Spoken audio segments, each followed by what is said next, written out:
जय हिंद दोस्तों, आपका अपने YouTube चैनल पर एक बार फिर से स्वागत है। आइए आज की क्लास की शुरुआत करते हैं। क्वेश्चन नंबर पहला, भारत में सर्वाधिक लंबी तट रेखा वाला राज्य कौन सा है? ऑप्शंस आपके सामने हैं, आंध्र प्रदेश, तमिलनाडु, गोवा या फिर गुजरात। उम्मीद है आपको इसका जवाब आता होगा। इसका सही जवाब है गुजरात। मैं आपको यहाँ पर बताता हुआ चलूँ, भारत में सर्वाधिक लंबी तट रेखा गुजरात की है, जो कि समुद्र से लगती है। द्वितीय स्थान पर आंध्र प्रदेश है तथा जबकि सबसे कम समुद्री तट रेखा गोवा बनाता है। आइए अपन अब अगले क्वेश्चन की तरफ बढ़ते हैं। भारत का कौन सा राज्य 7 बहनों का हिस्सा नहीं है? हाँ, आपने सही सुना।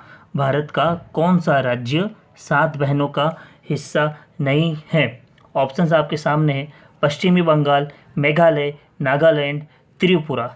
जल्दी से इसका सही जवाब दीजिए दोस्तों।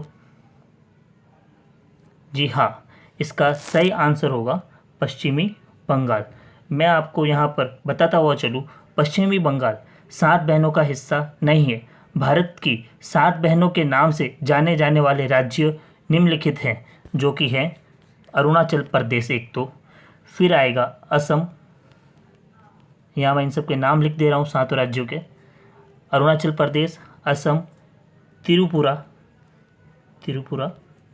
मेघालय, नागालैंड,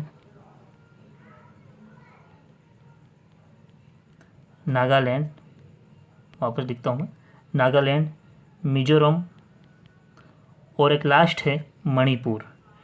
एक बार फिर से 7 बहनों वाले राज्य देख लीजिए, अरुणाचल प्रदेश, असम, त्रिपुरा, मेघालय, नागालैंड, मिजोरम, मणिपुर।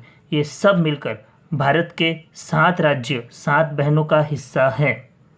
अगले क्वेश्चन की तरफ बढ़ते हैं अपन। तीसरा क्वेश्चन है, सूती वस्त्र की भारत की राजधानी कौन सा शहर कहलाता है? याद रखना, मैं यहाँ पर आपको भारत की राजधानी पूछ रहा हूँ, सूती वस्त्र की। ऑप्शंस आपके सामने हैं, मुंबई, कोलकाता, भीलवाड़ा या अहमदाबाद। इसका सही जवाब होगा मुंबई। आइए इसके बारे में कुछ जानते हैं। सूती वस्त्र की भारत की राजधानी मुंबई कहलाती है, जबकि भारत का मैनचेस्टर, सवाल को समझिएगा, मैनचेस्टर, भारत का मैनचेस्टर अहमदाबाद कहलाता है। राजस्थान का मैनचेस्टर भीलवाड़ा कहलाता है। सूती वस्त्र उद्योग से भारत में लोगों को सर्वाधिक रोजगार प्राप्त होता है। हम अपने अगले क्वेश्चन की तरफ बढ़ते हैं। किस वर्ष भारत छोड़ो आंदोलन की शुरुआत हुई थी? ये देखो दोस्तों, बहुत ही अच्छा क्वेश्चन है। उम्मीद है आपको इसका जवाब आता होगा। किस वर्ष भारत छोड़ो आंदोलन की शुरुआत हुई थी? ऑप्शंस आपके सामने हैं, 1916, 1920, 1930 या 1942। जल्दी से इसका आंसर सोचिए। इसका सही आंसर होगा 1942।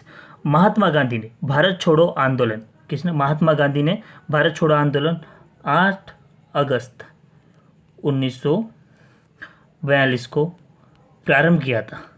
कब किया था? 8 अगस्त 1942 को। यह आंदोलन महाराष्ट्र से प्रारंभ हुआ था। महाराष्ट्र से मैं कहाँ पर अगर पूछ ले तो बता देना, वर्धा से प्रारंभ हुआ था। इस आंदोलन में जमनालाल बजाज ने भाग नहीं लिया था। जमनालाल बजाज, ये क्वेश्चन बनता है, जमनालाल बजाज ने इस आंदोलन में भाग नहीं लिया था। जमनालाल बजाज कौन थे? उनकी उपाधि क्या थी? ये गांधी के 5वें पुत्र के रूप में जाने जाते थे। हाँ, महात्मा गांधी के 5वें पुत्र के रूप में कौन जाना जाता था?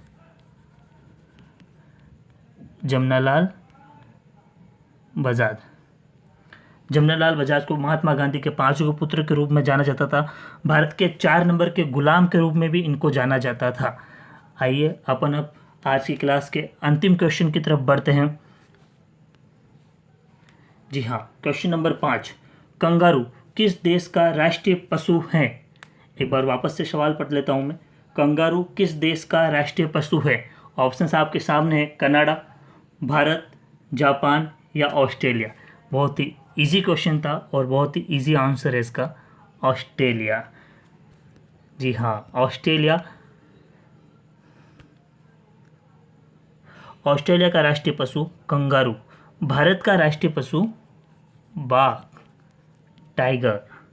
कनाडा का राष्ट्रीय पशु या पक्षी जिसको बोल सकते हैं गंजा ईगल कहा जाता है। जापान का आइबिस है। और यहाँ पर एक मैं आपको बता देता हूँ, एक कीवी नाम का राष्ट्रीय पक्षी है।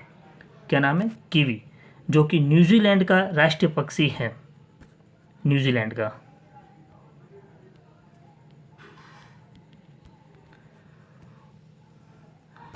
तो इसी के साथ दोस्तों 5 क्वेश्चन के साथ हम आज की अपनी शॉर्ट क्लास को समाप्त करते हैं। उम्मीद है आपको ये क्वेश्चन अच्छे लगे होंगे। इसी के साथ जय हिंद, जय भारत।